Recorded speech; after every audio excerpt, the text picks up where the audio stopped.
portanto, qualquer que comer este pão ou beber o cálice do Senhor indignamente será culpado do corpo e do sangue do Senhor. Examine-se, pois, o homem a si mesmo, e assim coma deste pão e beba deste cálice. Porque o que come e bebe indignamente, come e bebe para sua própria condenação.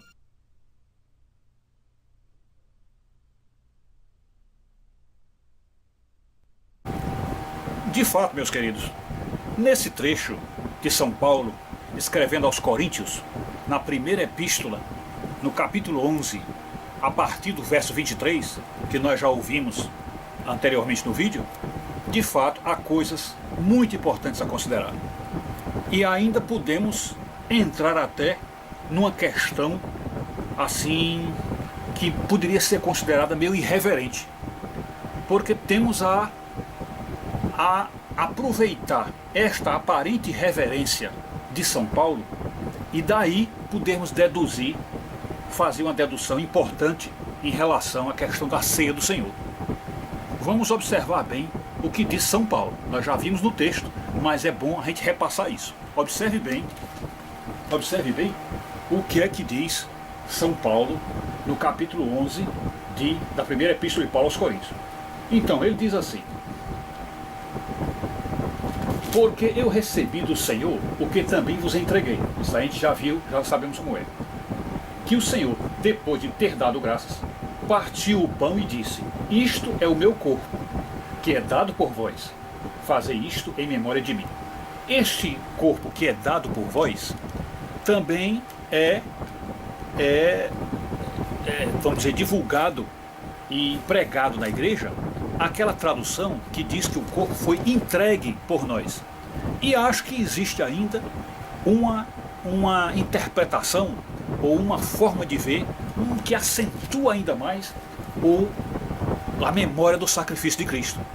Ao invés de usar o verbo dar, aí no sentido de que é dado por vós, e também o verbo entregar, como usa a igreja, podemos usar o verbo despedaçar. Despedaçar. Porque, de fato, quando ele diz isto é o meu corpo que é despedaçado por vós. E esse despedaçado se aplica por quê?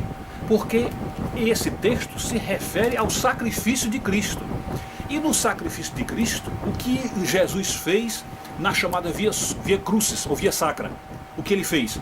Ele entregou o corpo, e o que é que nós fizemos depois que ele entregou? Nós o trituramos, nós o destruímos, nós o trucidamos. Vamos dizer, despedaçamos mesmo, porque cortamos o Senhor de todas as formas, batemos nele, cuspimos nele, esbofeteamos ele, chicoteamos ele. Tudo isso foi a obra do homem em relação, a obra ingrata do homem em relação àquele sacrifício do Senhor por nós.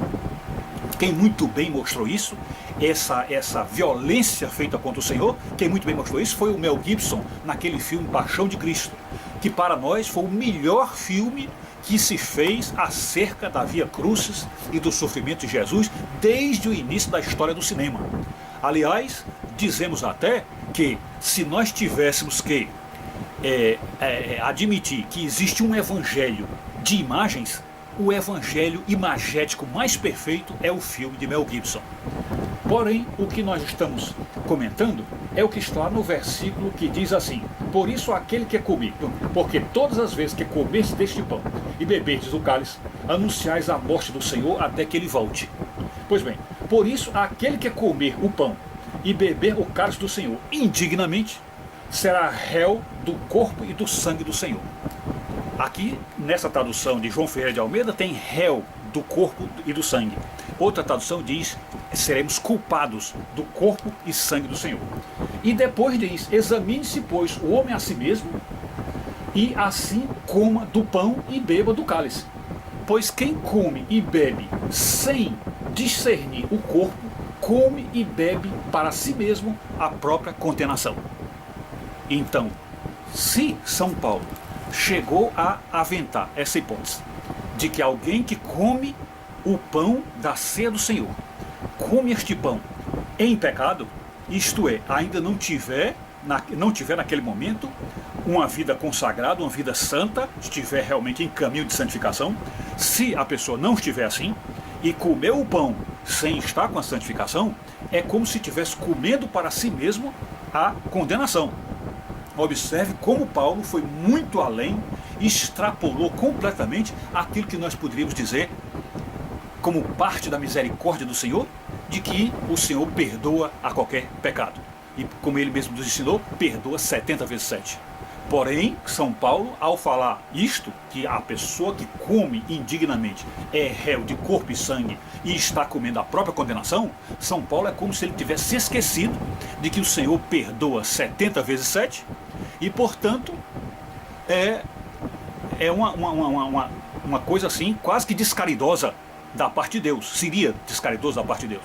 Porém, o que temos que nos lembrar é que é uma espécie de um exagero de São Paulo ao expressar-se assim. Porque na verdade dizemos o quê?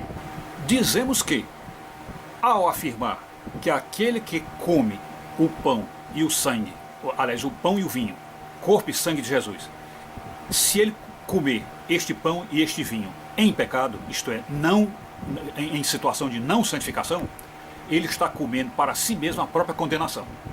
Porém, o que foi que Paulo, neste exagero, deixou escapar? Ele deixou escapar a questão da misericórdia do Senhor, que perdoa 70 vezes 7. Também deixou escapar que o único pecado não perdoável é o pecado da blasfêmia contra o Espírito Santo, que este canal já fez vídeo explicando o que é. Inclusive está aqui o vídeo para quem quiser assistir. E, por último, o que é que São Paulo esqueceu de imediato?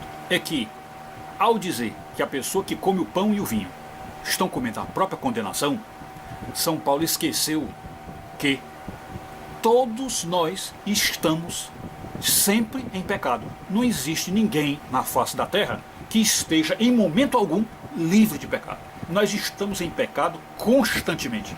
E não adianta aqui nós pensarmos que estamos livres do pecado original apagado pelo batismo, pela fé e pelo batismo. Não, não é isso que estamos falando. Nós estamos falando dos pecados diários, os pecados de hoje, aqueles pecados que a igreja diz que são feitos em 4 frentes: pensamentos e palavras, atos e omissões. Então, em alguma dessas esferas, nós estamos em pecado.